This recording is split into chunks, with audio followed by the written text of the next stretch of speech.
श्रीगुरुभ्यो नमः। हरिः ओम्। घनानां त्वा गणपतिगुं भवामहे कविं कवीनामुपमश्रवस्तमम् ज्येष्ठराजं ब्रह्मणां ब्रह्मणस्पत आनशृण्वन्नोतभे सीधसाधनम् श्रीमहागणाधिपतये नमः। प्रणो देवी सरस्वती वाजेभिर्वाचनीवती धीनामवित्रेवतोः श्रीमहासरस्वत्यै नमः। श्रीगुरुभ्यो नमः। हरिः ఓం. అందరికీ కూడా నమస్కారం. ప్రతి ఒక్కరికి కూడా భారతీయ పరమేశ్వర అనుగ్రహం కలుగుతూ ఆయురారోగ్య మనోవాంఛలు కలుగుతూ ఉండాలని మనస్ఫూర్తిగా కోరుకుంటూ ఈ నవంబర్ నెలలో తులా లగ్నం నందు శుక్రుడు, రవి, అదేవిధంగా చంద్రుడు, బుధుడు ప్రవేశించడం, దానివల్ల కలిగేటువంటి మార్పులు అంటే నవంబర్ 10వ తారీఖు నుంచి 25వ తారీఖు వరకు కూడా కొన్ని రాసుల వారికి రాజభోగం అనేటువంటిది ఏర్పడుతోంది. ఏ రాశి వారికి ఈ రాజభోగాలు ఏర్పడుతున్నాయి? కొంతమంది ఆర్థికంగా అప్పులు తీర్చి ప్రశాంత వాతావరణాన్ని నెలకొల్పుకుంటున్నారు. అందులోనూ శుక్రుల్లో చంద్రుడు ప్రవేశించడం వల్ల అద్భుతమైన అవకాశం కలిగేటువంటి గోచర జరుగుతుంది. ఇవన్నీ కూడాను నవంబర్ నెలలో శుక్రుడితో రవి, చంద్రుడు, బుధుడు ఏ రోజులు కలయిక జరుగుతోంది, దానివల్ల జరిగేటువంటి ద్వాదశ రాశి వారి యొక్క ఫలితాలు ఏ విధంగా ఉండబోతున్నాయి, దీన్ని ఉపయోగించుకుని ఇప్పుడు ఈ సమయంలో మనకి ఏదన్నా ఒక గోల్డెన్ ఆపర్చునిటీ వస్తుందా, దాన్ని ఏ విధంగా సద్వినియోగపరుచుకోవాలి, ఏదన్నా ప్రమాదాలు జరిగేటువంటి అవకాశం ఉందా, ఆ అవకాశం ఉంటే కనుక ప్రమాదాలు జరిగే అవకాశం ఉంటే శృతిలో ఎలా తప్పించుకోవాలి, ఏ దేవతామూర్తిని మనం ఈ 25వ తారీఖు వరకు కూడా ఆచరిస్తే మనకి ఏ విధమైనటువంటి లాభయుక్తం జరుగుతాయి, మనం ఒక స్థాయి అనేటువంటి ఎప్పుడు మారుతుంది అనేటువంటి ఈ ద్వాదశ రాశి ఫలితాల్లో తులారాశి యుక్తంలోకి శుక్రుడు, అందరి రవి, చంద్రుడు, బుధుడు ఏ రోజు మారుతున్నారు, ఈ మార్పుల వల్ల జరిగేటువంటి పరిణామాలు ఏ విధంగా ఉండబోతున్నాయి, దీని పరిష్కారాలు ఏమిటి, తాత ముత్తాతల నుంచి సంభవించేటువంటి ఆస్తి వ్యవస్థలు ఏమన్నా మనకి అందిపుచ్చుకుంటామా, భార్యాభర్తల మధ్య కీచులాటలు పెరుగుతాయా అనేటువంటి విషయాలు కూలంకషంగా పరిశీలన చేద్దాం. ఈ 10వ తారీఖు నుంచి ప్రారంభం చేసుకుని 25వ తారీఖు వరకు కూడా శుక్రుడు రాక్షసుల అధిపతి గురువుడు కాబట్టి, అందులోనూ శుక్రాచార్య యొక్క అనుగ్రహం ఉంటే అనుకున్నటువంటి పనులు ఉన్నతమైన స్థాయిలో పూర్తయ్యి మన పేరు ప్రఖ్యాతులు ఎదగడానికి ఒక అద్భుతమైన అవకాశం కలుగుతుంది. ఈ ద్వాదశ రాశుల్లో వారికి కూడా 5 రాశుల వారికి అద్భుతంగా ఈ 25 వరకు ఒక గోల్డెన్ పీరియడ్ గా చెప్పచ్చు. ఏ రాశి వారికి ఈ గోల్డెన్ అవకాశాలు ఏర్పడుతున్నాయి, ఈ ద్వాదశ రాశుల్లో ఏ రాశి వారు ఆర్థిక సమస్యల నుంచి బయటపడిపోతున్నారు అనేటువంటి విషయాన్ని మనం కూలంకషంగా పరిశీలన చేసుకుందాం.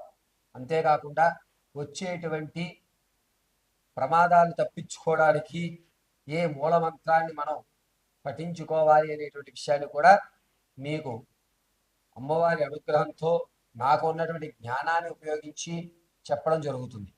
మకర రాశి వారికి నవంబర్ నెలలో 10వ తారీఖు నుంచి 25 వరకు కూడా తులారాశి యుక్తంలో శుక్రుడు, అందులోనూ 10వ తారీఖు నుంచి 17వ తారీఖు వరకు కూడా శుక్రుడితో రవి కలిగి ఉండడం, 17వ తారీఖు నుంచి 21వ తారీఖు వరకు శుక్రుడిలో చంద్రుడు కలిసి ఉండడం, 19వ తారీఖు నుంచి 25 వరకు కూడా శుక్రుడిలో బుధుడు కలిసి ఉండడం వల్ల జరిగేటువంటి మార్పులు ఏమిటి అనేటువంటి మనం ఒకసారి పరిశీలన చేద్దాం.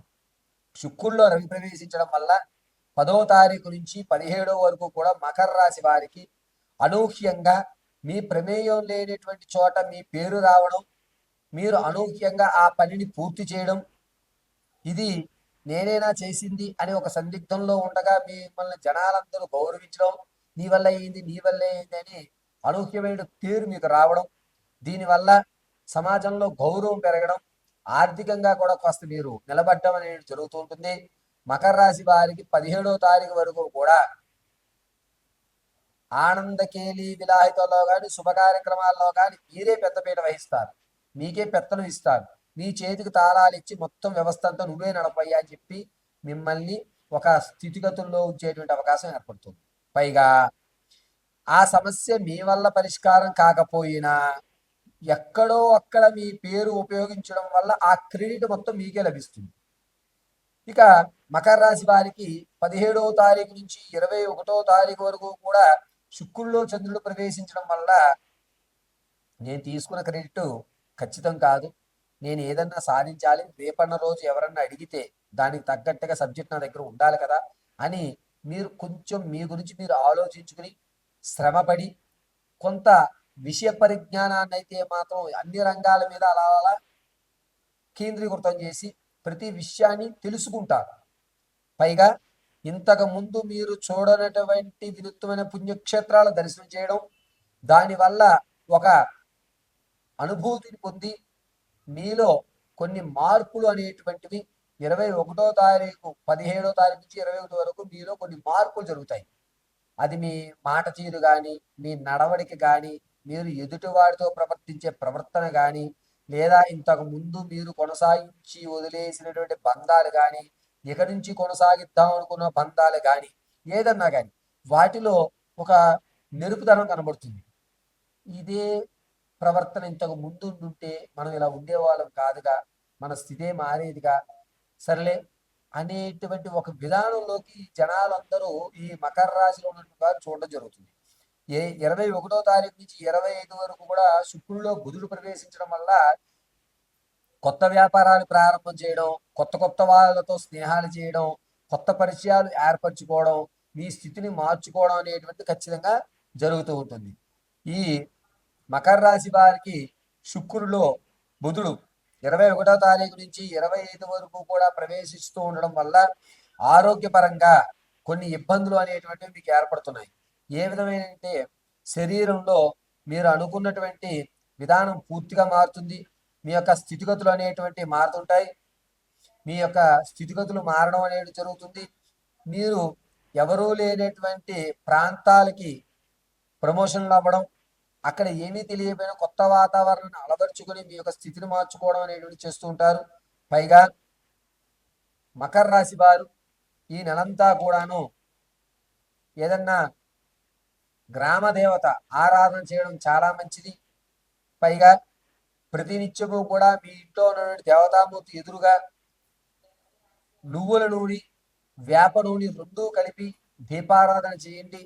అనూహ్యంగా మీకు వచ్చేటువంటి గౌరవం భంగం కలగకుండా స్థితి ఏదైతే మీకు వచ్చినటువంటి గౌరవ స్థితి ఏదైతే ఉందో దాన్ని అలాగే కొనసాగించేటువంటి అవకాశం ఏర్పడుతుంది. సర్వం పరమేశ్వరార్పణమస్తు.